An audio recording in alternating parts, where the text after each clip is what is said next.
સોમનાથ સ્વાભિમાન પર્વના પ્રથમ દિવસે શ્રદ્ધાળુઓનું ઘોડાપૂર। સોમનાથ સહિત રાજ્યભરના 242 શિવાલયોમાં 32 કલાક સુધી ઓમકારનો અખંડ નાદ। કેન્દ્રીય મંત્રી અને કેબિનેટ મંત્રી સહિતના મહાનુભાવો થયા સહભાગી।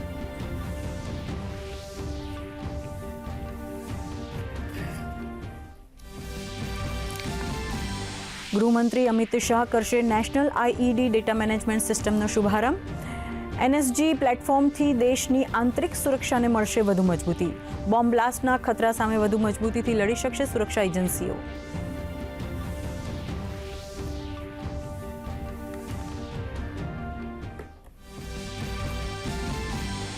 પશ્ચિમ બંગાળમાં આઈપેક ઉપર થયેલી ઈડીની રેડ બાદ રાજકીય ગરમાવો।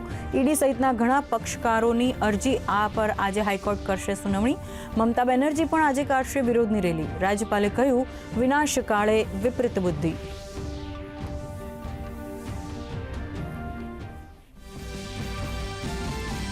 પશ્ચિમ બંગાળના રાજ્યપાલ સીવી આનંદ બોઝને ધમકી ભરેલા ઈમેલ મળતા હડકંપ।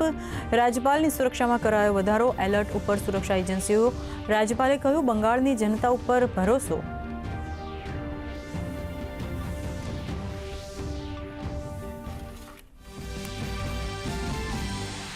ઈરાનમાં થઈ રહેલા વિરોધ પ્રદર્શન મામલે અમેરિકી રાષ્ટ્રપતિ ડોનાલ્ડ ટ્રમ્પની ધમકી। પ્રદર્શનકારીઓ સામે બળ પ્રયોગ ના કરવા ટ્રમ્પે ઈરાનને આપી ચેતવણી। તો ટ્રમ્પની ધમકી બાદ ઈરાને પોતાની એર સ્પેસ કરી બંધ।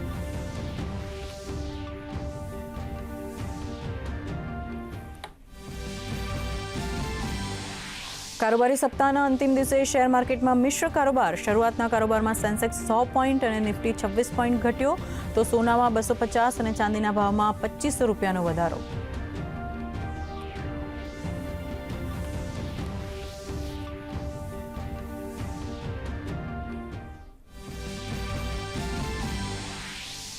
ગુજરાતમાં હાડ થીજવતી ઠંડીનો રાઉન્ડ શરૂ। 4.8 ડિગ્રી તાપમાન સાથે નલિયા ઠંડુગાર।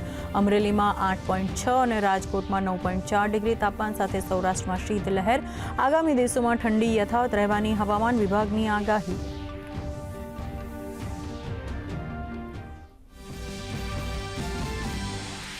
અને સ્ટાર શટલર પીવી સિંધુએ મલેશિયા ઓપનની સેમીફાઇનલમાં મેળવ્યું સ્થાન। પ્રથમ સેટમાં હાર્યા બાદ ઇજાગ્રસ્ત થવાથી રિટાયર્ડ થઈ યકાને યામાગુચી। છેલ્લા 13 મહિનામાં પ્રથમ વખત કોઈ ટુર્નામેન્ટની સેમીફાઇનલમાં પહોંચી છે સિંધુ।